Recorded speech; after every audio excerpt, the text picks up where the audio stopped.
And we are live. Welcome back to another episode of the iFilmmaker podcast. My name is Ariel Martinez. With us back on the show is Mr. Saratelli. How are you, man? I'm back, finally. Back. Is that your audio? It is, Come dude. on, man. So unprofessional. Yeah, I mean, Come on. you miss a couple weeks and you don't on, know what to dude. do over here. Come I on. mean, seriously, we've talked about this before. No joke, people. When we get on here and we haven't been on here for a while, I mean, I haven't been on here for a couple weeks. It's like a whole new world. I got to figure out all my setup again. But now, YouTube is muted, so we're good to go. I want to get it on the chat. Make sure. I just mute my my entire computer. Yeah, have everything coming into my headphones. So yeah, now I do. I didn't.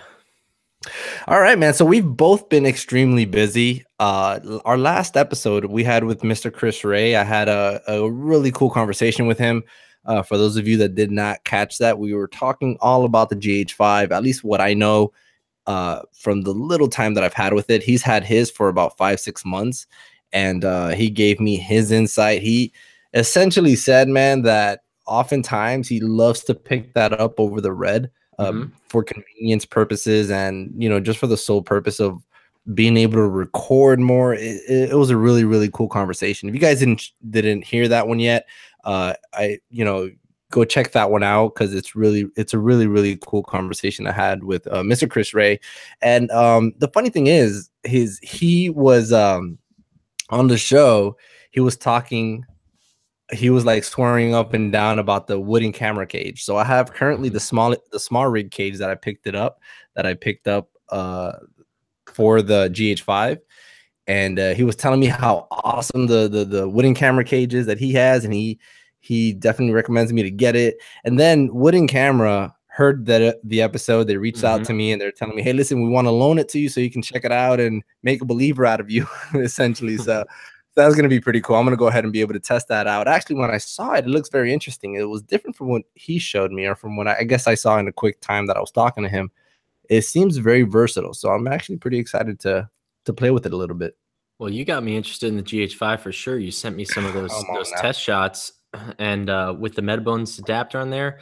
You know, I'm not a fan of Micro Four Thirds, but I got to say, after you showed me that footage, I'm impressed. I'm impressed. Yeah, man. And I think I'm in a point right now where I am becoming a believer. I've always loved the big setups. I love it. Like, I don't think I'm going to get rid of the FS5, obviously. Now, the ProRes RAW has actually changed the entire game, in my opinion, from what I saw. And well, it's right up your alley, recording externally. It's what you do anyway. So that doesn't exactly. So, except you get a way better codec.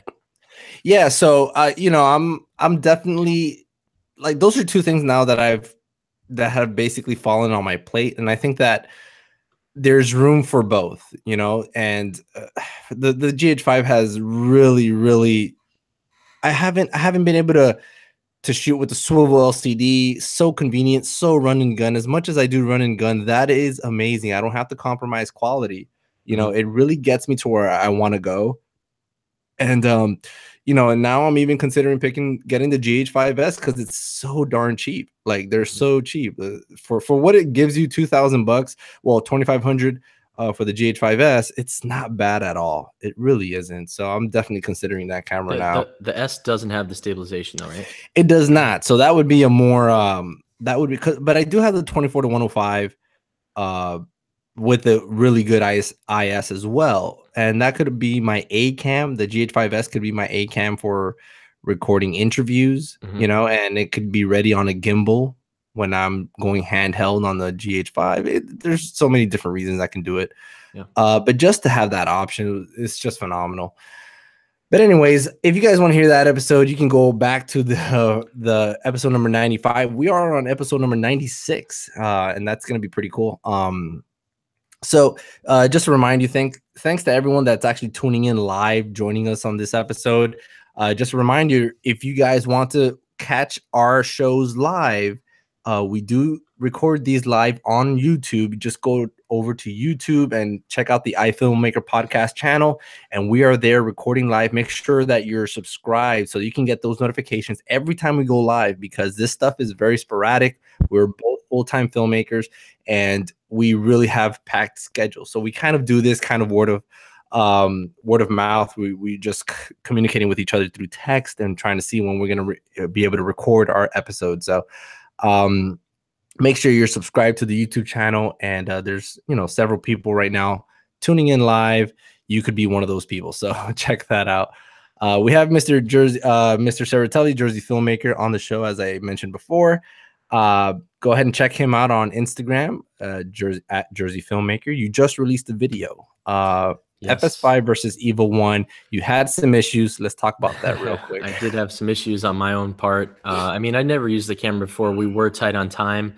We had 3 hours from start to finish, just because of scheduling with other jobs. And so that was unfortunate. And just learning the camera was one thing. The biggest issue was the media cards, which I spoke to you about, obviously outside the show. But yeah, it's very difficult. It was very difficult for me to find a card that worked. I didn't realize there were cards faster than the ones I had. I didn't even know that. Like I did not know that either. I didn't have to shoot that at that mega or that bit rate yet, so I didn't know about it. I put my card in there. It would say incompatible card. It would record. It would record, but it would stop because it wasn't. So you sent me a video which was very helpful, that Caleb Pike did, and it's cool to the number that's on the card is the maximum speed, right? That's the max it'll go. So right, for your camera to record consistently up to that level or beyond that, it has to be way higher. So if you're, and then there's also the megabyte versus megabits, which you have to convert. So that's confusing as well. But anyways, we ended up finding a card that worked for the time being, but it still wasn't fast enough to get past like a minute of recording. So that ended up working though, because we didn't need to shoot clips much longer than that. But the biggest issue was just learning everything and then having less than 2 hours to try to create these different scenarios. And then I just goofed up one of them on focus because we had 2 cameras running and we're running in circles. We're recording not only behind the scenes, we're recording the actual footage, but behind the scenes, and we're trying to light it. And there was only 2 of us there. So I goofed it a little bit, but it still did show some cool results. I would like to do it again. But from my first look, I wasn't impressed, man. And it's funny because you weren't impressed when we saw it at NAB. And my results show what you thought pretty much. It's a little, the dual ISO is cool. What I was most surprised with is that it wasn't much better than bumping the ISO on the FS5. It really wasn't. It wasn't like anything special, which is really weird to me. Yeah, I saw those same comparisons on another YouTube video. Yeah, and for all the research that we say that we do and whatnot, watching YouTube videos and watching comparison videos, it's great. It's always great to have that there, but it's nothing like you being able to play with the footage and record it yourself, because everyone shoots different. And I think for any YouTube video that you see out there, you have to take every comparison with a grain of salt, because I always have the question of how did they handle that footage, and there's even a thing where did they edit that on, because from other videos I've seen, and I think it's Dave Dugdale's videos that he does comparisons, and he shows that editing like 8-bit and 10-bit footage and all that, it's different from Premiere and like DaVinci Resolve, for example. Each editor handles those codecs differently, and on the export you're getting more banding. He could have done the same exact thing on both editors, but I think DaVinci Resolve handles it better in terms of colors and banding and all that stuff. Sure. I think it was sensitivity too. If you go into Dissolve, you have so much more room to work when you're working with like color wheels and stuff. Right. Whereas if you try to push and pull in Premiere, in Lumetri, it just doesn't. It's not as sensitive. Like you get bigger jumps in color every time you move. And if you go into DaVinci, it's unbelievable how I actually have some color wheels so that I can use, and I spin those wheels and it's just so sensitive, and like you can make just the minute adjustment to get exactly what you like. But if you're working you're just doing it in Lumetri, you know, you're not going to have those be able to fine tune as much. So yeah, I guess it does matter what you're doing with the footage. And somebody got on me for another one of my videos and said, this test is incorrect because, You'll always have those. yeah, yeah. He said it's incorrect because I graded the footage. However, I did go into this test saying, I'm going to do this. I'm going to do these tests based on how I shoot. I shoot and I grade everything. I don't send anything to clients ungraded. So unless it's like I'm just a one-off shooter, but like for projects I finish for what I do with my cameras, I grade the footage. So I wanted to see what the difference is between an FS5 or FS7, I'm sorry, and a Red Raven after I grade the footage. Is there that big a difference? And you've probably seen that video. Yeah, yeah. And that's how I went into it. That's what I explained. But someone still came at me like, this is incorrect. You graded the footage and this is not a correct test. I'm like, well, yeah, if that's what you wanted to see, then it's incorrect. Here's what I would say. It's not a correct test for him. It's exactly. a test for you. I mean, the test really is for you. And that's where like people, but to your point, everyone does something different with the footage, you know? Like exactly. It's impossible to please everyone the way that they're gonna do their stuff because everyone shoots different, everyone handles their footage differently.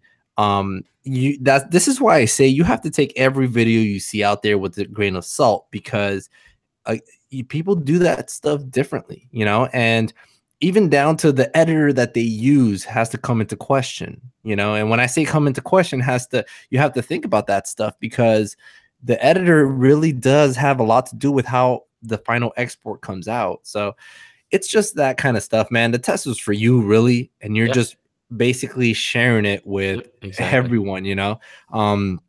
Even with that, I still love to see all the other, you know, all the comparison videos and you know, the very last thing you have to also think about YouTube's compression. You know, it breaks my soul to see like my rough, like the what I actually shot versus what YouTube is showing everybody.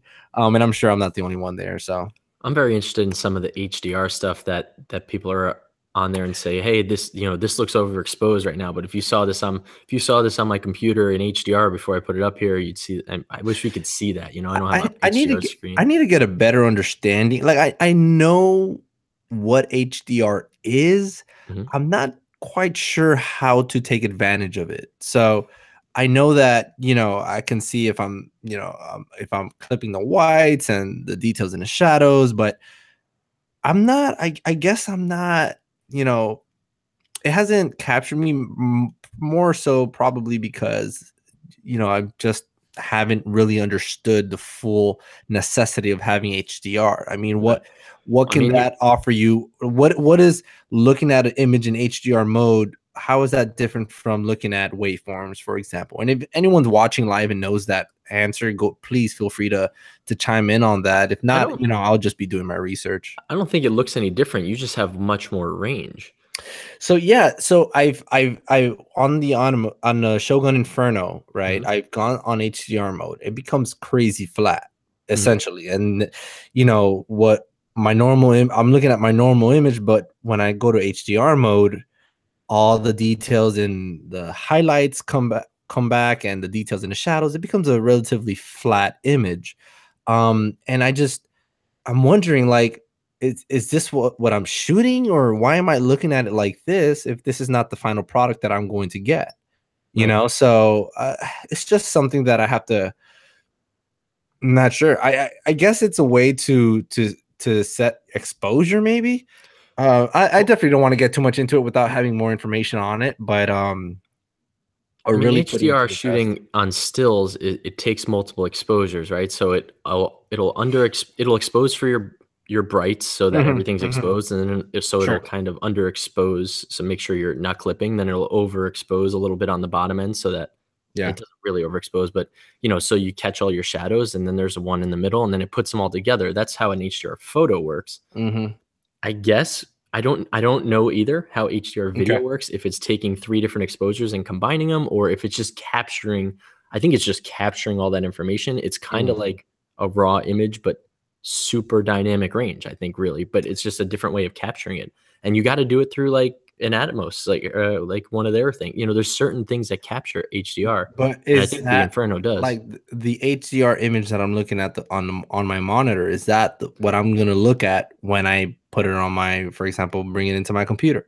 Well, I think you have to have an HDR monitor at home as well to work with it correctly. So like I it's a big guess. thing, which I know like you could, so like if you had the Sumo, the 19-inch, you could use that as a monitor as well. It's big enough. So you could actually hook that up to your computer and use that as an HDR monitor because it's a recorder too. That thing's pretty impressive actually. I got to use that the other day. The Um Shogun? the Sumo. Oh, nice. Yeah. Nice. But yeah, that is a whole other topic, and I am starting to get interested in it. I don't think I would use it. I'm Yeah. just interested in what it is. I think it's more for like film when they're really trying to like capture everything. Maybe Right. sports. Someone just said here it does basically the same thing for video. Fox Sports is looking at it for all broadcasts to combat shadows in baseball. Yeah. Um, I guess yeah, Are they don't there use it on TV. They can't because people don't even have HDR displays for the most part. So yeah, it's something of the future, but I think it's just going to give you way more dynamic range. That's all it is. It's yeah. just a way of doing it, which I Hmm. don't understand yet. All right. So I definitely don't want to get too deep into that since this episode is not about that. So today I wanted to talk about safety and on-set safety and safety when it comes to basically whatever you're shooting, when you're on set. So um I want to start with a post that I saw online, and I want to be very sensitive to how I put this, because I don't want to call anybody out. And some of you listening to this have probably seen this post, and some of you probably have not. This is your first time hearing about it. So what the post is a video of uh, uh, a movie operator that is following a guy on a horse on a field, and they're basically doing a bunch of tricks, and the movie operator's getting really, really close to the horse. Now, what the rider of the horse is doing is he's zigzagging through cones with a gun, shooting at the balloons that are So hanging off of the cones. And on this one shot, they played it in slow motion. The balloon is like 1 foot away from what I saw is 1 feet away. So he's 1 foot away from the cone where the balloon is, and then the cowboy, the guy on the horse, goes and shoots at that balloon, and it pops. And but it looked like he shot at the camera operator, the movie operator, and then continued to ride. Now it was extremely, extremely close, and I'm sure the shot was gorgeous. I'm sure the shot was gorgeous, and it looked really, really cool. Um, and the video is a behind the scenes of that. So I didn't get to see the final product, but it's irrelevant. So what I want to start with is that video and how it has basically it got people talking.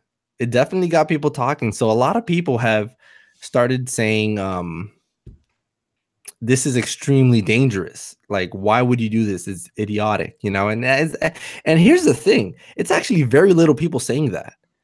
It's actually more people defending it, saying don't be such a square to the people that are talking against it. There's a lot of people saying that it's all about the shot.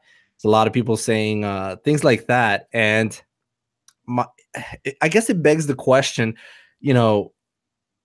up to what limit are you willing to go to get that shot? I'm obviously off for that, doing something extreme that makes me uncomfortable, for the sake of getting a really cool shot. But what's the limit, right. And so what one person had mentioned also was that the writer was shooting blanks, and the guy was never in any real danger because they were just blanks. So in my opinion, and this is my own personal opinion, I everyone could do whatever they want. So I think it's as a professional, when you show something like that, I think it would be best to at least put a small disclaimer saying that, Mhm. right? Because you know, if you're showing people that you got a really cool shot by doing something dangerous, you want to, you know, I'm sure experienced filmmakers would see that and say, okay, those are probably blanks. That guy was never in any real danger. But aspiring filmmakers can see that and and think that that's real. And okay, well, if they're gonna do something that dangerous, then what I'm doing might not be so bad. Right. You know, and I think that it comes with some sort of responsibility to at least give some sort of disclaimer, an unwritten rule. Let me say, it's, you know, there's, you know, you can do whatever you want, obviously, but I think that to be responsible to when you show something like that, I think it's good to let young people that are following, let them know that, you know, we were safe. This, you know, the gun wasn't real. It was shooting blanks, but the blank was strong enough to pop the balloon. Whatever it is, whatever you want to say. Um, but with that being said, so I want to go ahead and talk about some dangerous things that we've done on set. And I guess we can start with you. You said you had a couple, and I guess I'll give you my own take. Yeah. I mean, as far as dangerous, you know, Or potentially dangerous. yeah, potentially dangerous. I mean, the most dangerous I'm not a go to the largest extreme to get a shot guy. I'm all about being safe. I don't this I mean, I love filmmaking and all that, but I don't want to die for it. So, you know, Yeah. so I just like to be as safe as possible. So I mean, you know, as far as danger, I'm not nothing I did is anything like that, but you know, just things to note.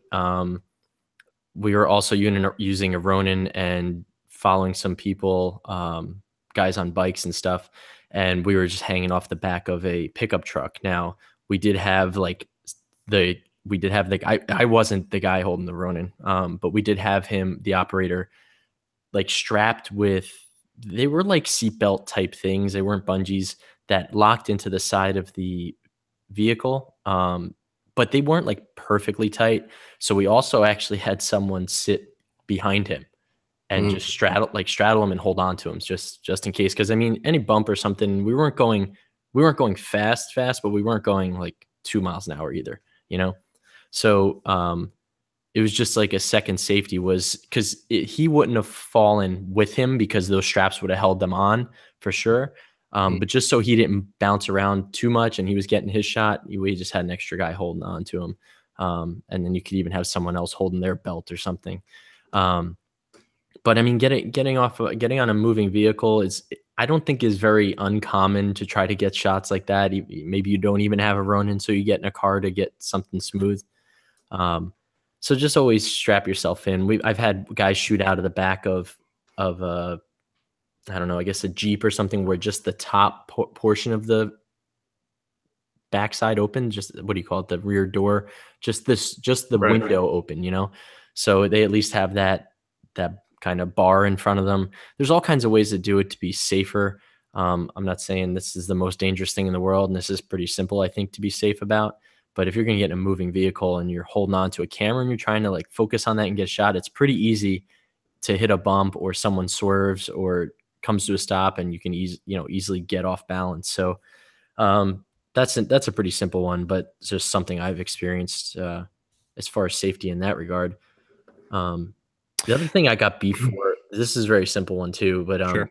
I've gotten beef for not having sandbags on on my stands and stuff. Like I put up a picture and someone was like, "You need a sand," like yelling at me, "You need a sandbag on that thing," Mm, and you know, I gotta say that. So I was traveling.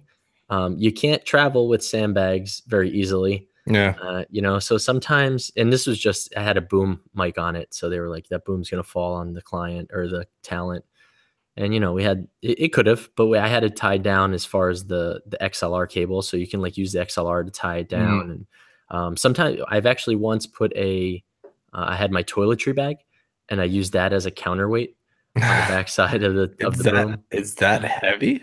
It was heavy enough. I had enough stuff in it that it wasn't, you know, my boom's not that heavy, but it can start, it leans, you know. So if you put just a little weight on the back, it kind of evens it out. Um, but I mean, sandbags are the most simplistic form of safety that everyone knows about, but it's so easy to get away from them. I don't use them a lot, although I have them. I just don't travel with them all that often, you know. So a lot of my shoots are I'm away by flight. It's not like I'm just driving there, so it's really Right. hard to travel with sandbags. So you know, that's probably the least safe thing I do because I have lights and cameras and booms, and somebody could easily walk into them. And you know, again, it's not as dangerous as having a gun pointed at you, but it could definitely fall over and hit someone in the head, you know, and that's Yeah. not going to feel good. So, I mean, Yeah. I that's mean, the least safe I usually am is I don't put sandbags on stuff a lot of times. right. I mean, I have sandbags as well and things like that. I'm not I don't want to say I'm not concerned about it. I am very, very aware of it, but you're right. I mean, I can't it's hard for me to, especially as a one-man band. I really it's tough for me to continue doing, putting sandbags on all my lights. First of all, my lights are not heavy enough to fall on it on its own. And then the Right. sets that I'm usually working on is only 2 or 3 people there. And another thing, it's so I've definitely used my sandbags for sure when I use a boom pole because I know that I'm leaning that over my talent and Mhm. or the subject that I'm interviewing, and and it's usually a long range, and the whole I guess the weight of that might even it's a C stand. I doubt the weight would even make it fall, but even then, I'll still put a sandbag on that for sure every time. And so I don't uh I don't use sandbags too much. Even though I got some pretty good ones. But anyway, so here we go. We have a comment. It says safety 101, guns, animals, vehicles. Know what you're doing and don't mess around. That movie video was dumb as hell and incredibly unsafe. Now here's the thing though. I do believe that video, um, I mean, whether it was real or not, and even more so if it was real, I don't think it was real. I think the claim was that they were shooting blanks and that Could be a publicity stunt, right. It could be. but Uh still not the right way to get people to look at you. Right, and man, the disclaimer is what really like kind of bothered me because I know that there's a lot of young aspiring filmmakers that see that, and really want to push themselves to the limit. And if they see that the people that they're following don't see that as a limit, then they're gonna go out and do something like that.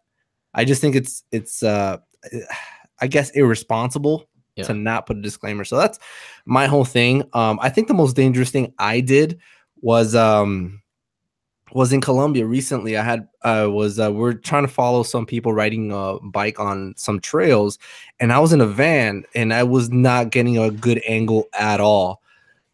So what I had to do was I had the A6500 on a gimbal, on a handheld gimbal, and I needed to get a really good shot. So I had to kind of stick my hand out of the window.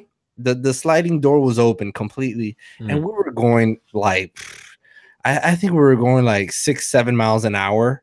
Like I could speed walk faster than that.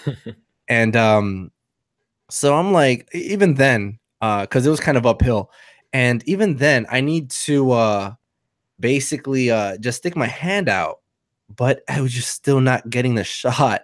So I decided I need to stick my entire body out. And so what I did was I grabbed onto the handle that was sticking, that it's meant for like to hang your clothes on. Yeah, Uh, you're a huh? big boy, man. You might break that handle.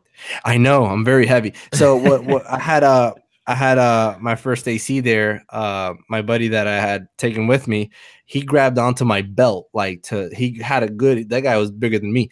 That he grabbed onto my pants Mhm.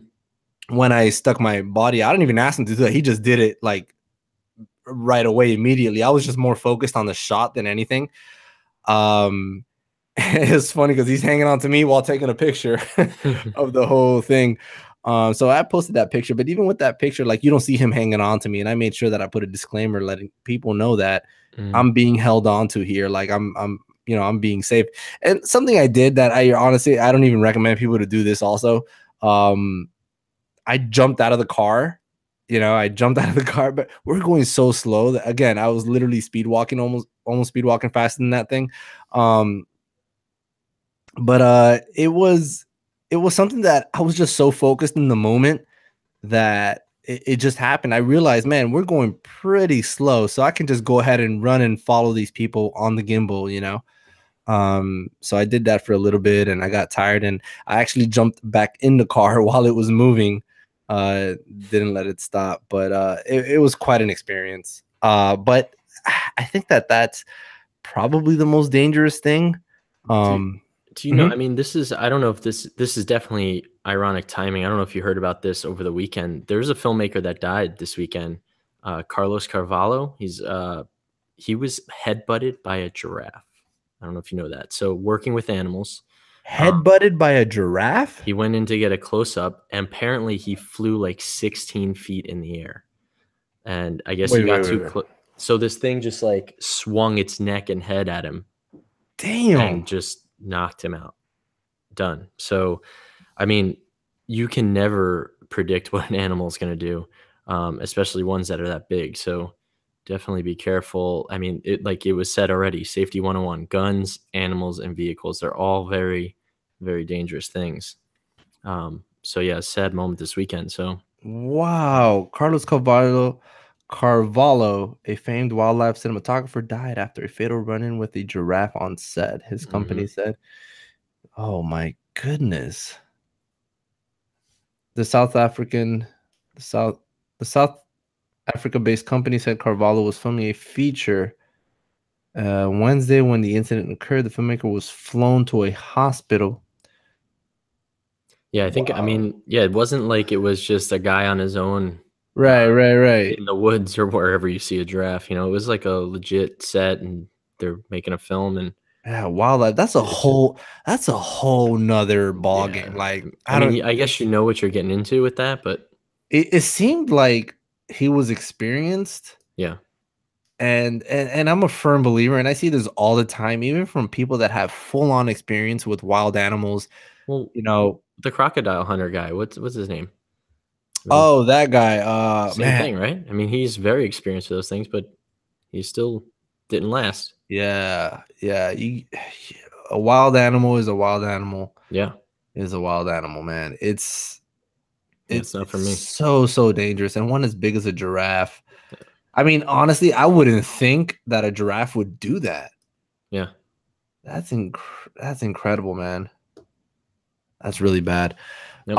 Man, I hope praying for his family. I hope that they get through this. Man, I didn't even hear about that.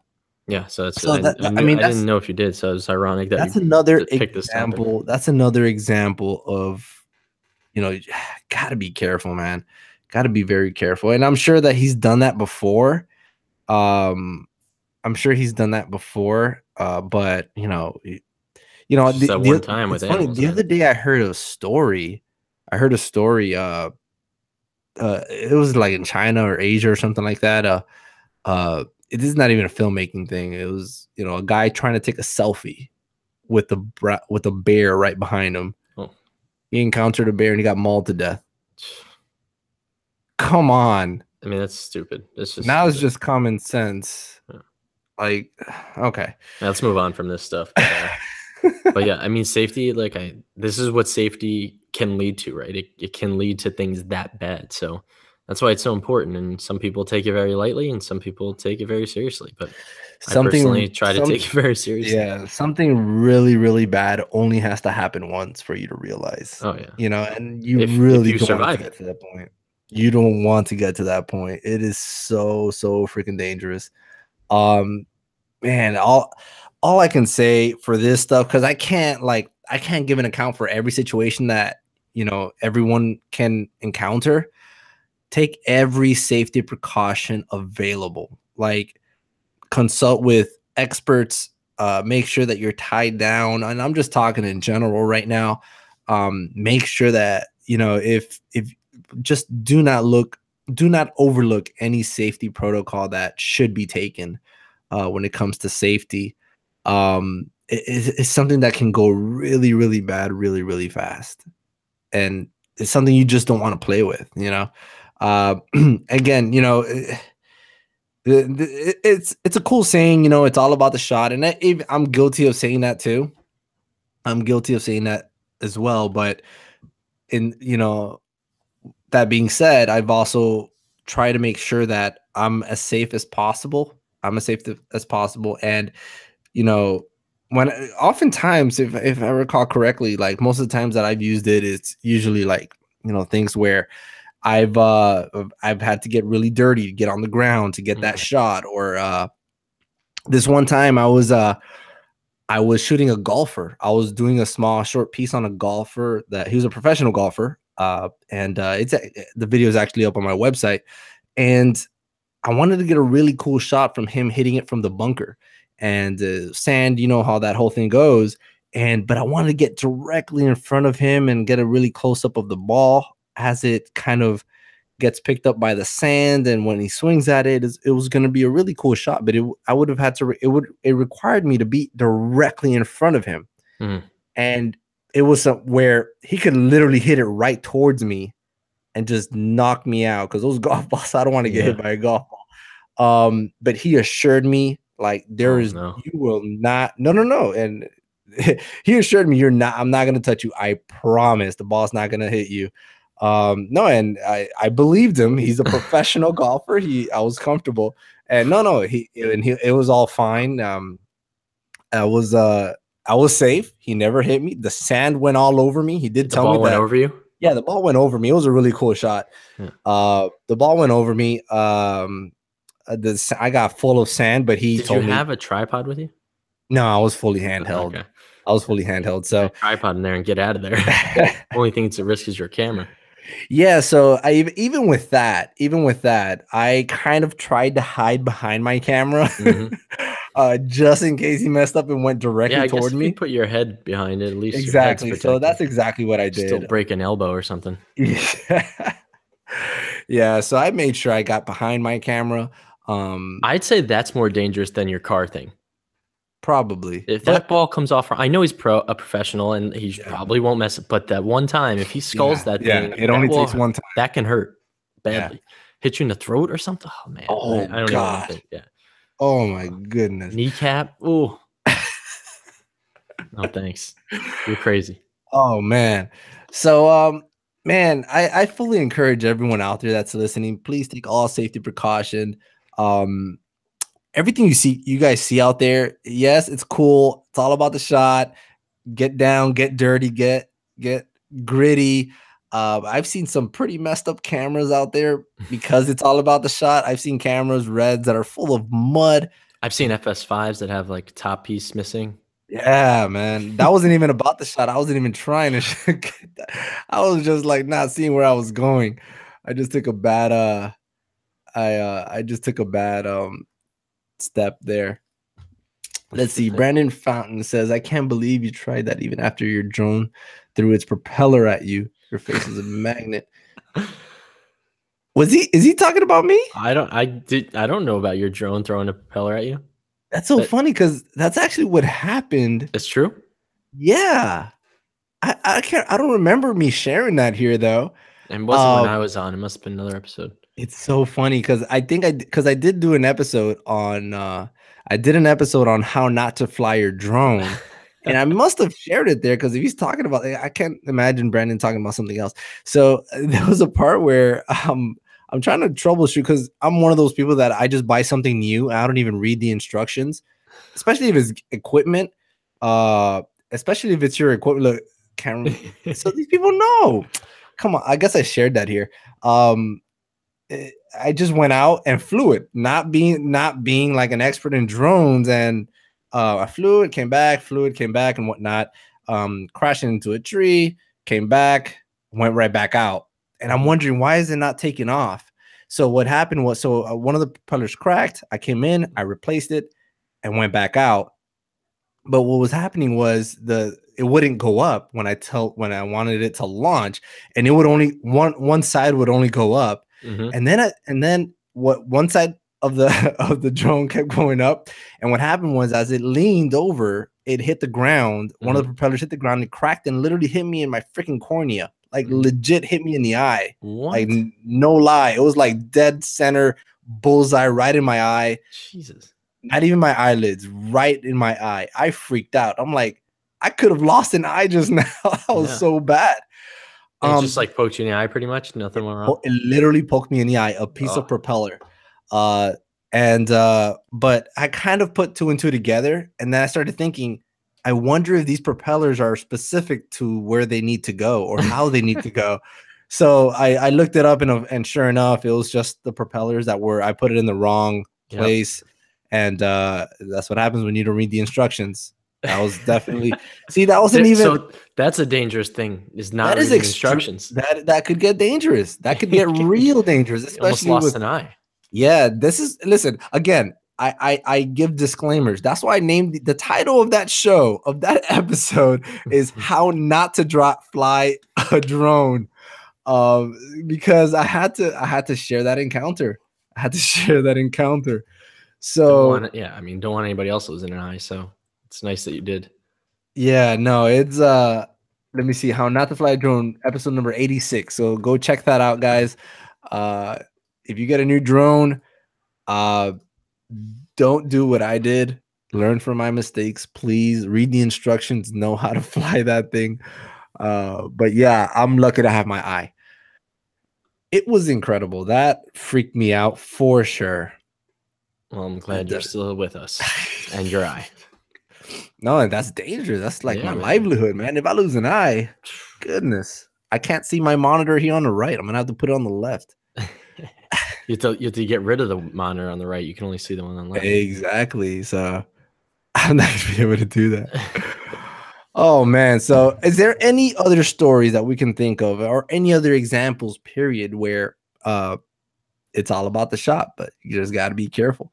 I mean, honestly, I can't think of any right now. I think there was if you go online, you can find a whole, a bunch of accidents that have happened on set, and that's where there are rules to these things. And I've seen like cranes tip over, and oh man, I don't work with stuff like jibs that big that often, but I'm sure that's a big safety concern, yes, setting up jibs, because those things can fall over pretty easily. I have a lot of experience working with really, really big jibs. Again, that's how I started my career. My friend Ricardo from Extreme Jibs here in Miami took me under his wing, and I was his production assistant. I was his assistant for the jib the first couple years of my career. And I can basically build a jib, one of the big cranes, all by myself. And I've been on set with him, how careful he is when he moves that thing. He taught me a lot. And one time we had to actually mount his jib on a moving truck. That was scary, because every turn that truck made, you hear the crackling of all the metal. Like it was like very scary, very, very scary. The truck had to really go really slow. Man, that was incredible. Let's see. I drove while filming once and almost hit someone head on. That's not good. Please don't tell me you were filming and driving at the same time. I think that's what it says. Come on, man. Brandon. Yeah, come on, Brandon. At least I mean, at least you're saying no now, but please don't do that. That's ridiculous. He said that was 2 weeks ago. Then that's when I said no more. Good for you. Don't do that again. That's just common sense. I think that's worse than texting and driving. That's worse than texting and driving. I mean, you got other people too, man. It's not just you. Now you're putting other people in danger. Yeah. So, guys, moral of today's episode: be safe out there.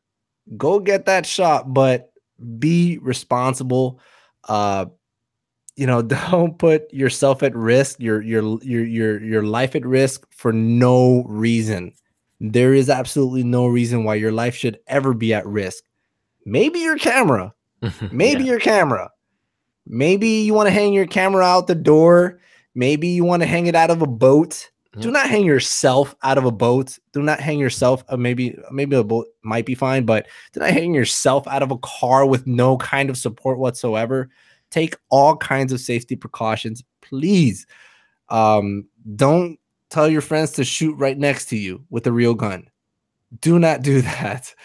Um, and so yeah, I mean, and if you're a professional and you're listening to this and you're you're putting stuff out there that people might want to imitate, please put disclaimers. Like, do that, because there are a lot of upcoming filmmakers that want to be like you, that want to learn stuff from you, and let them know that you're getting great stuff, but you're being safe about it. So I think that that is extremely, extremely important. So Yeah, man.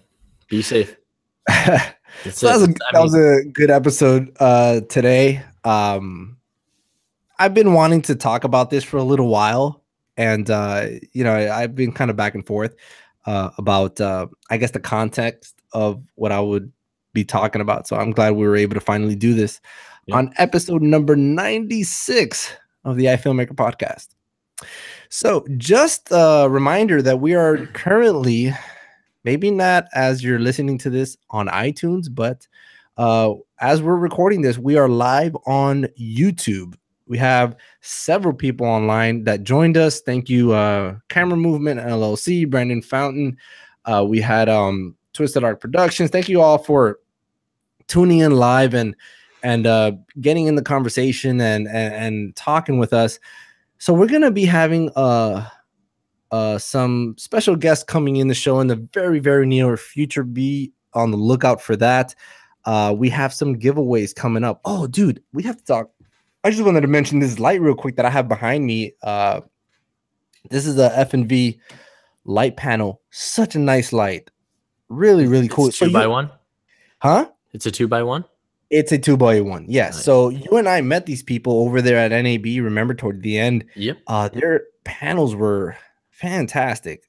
Fantastic. So when I first turned this thing on, it was really, really cool. I thought it was extremely bright. And then I go look at the LCD panel. It's only 11%. Oh my God. It was only at 11%. It blew my mind how bright this thing is.